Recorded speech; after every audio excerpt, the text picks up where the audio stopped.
আমাদের দিক থেকে আমরা রিভিউ পিটিশন করেছি। যদি রিভিউ পিটিশন অ্যালাউ করে ভালো কথা।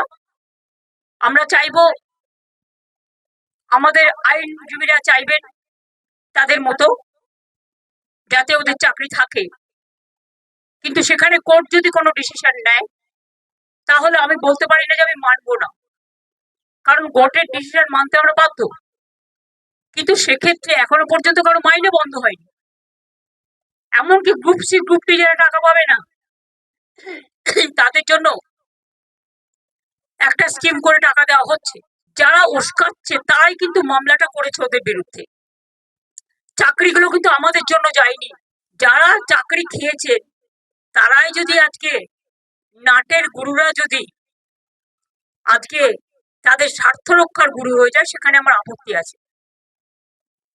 তাদের রাজ্য সরকারকে বিশ্বাস করা উচিত ছিল। আমি নিজে ওদের সাথে মিটিং করেছি। যারা আন্দোলন করছেন তাদের সম্বন্ধে আমার কোনো অভিযোগ নেই।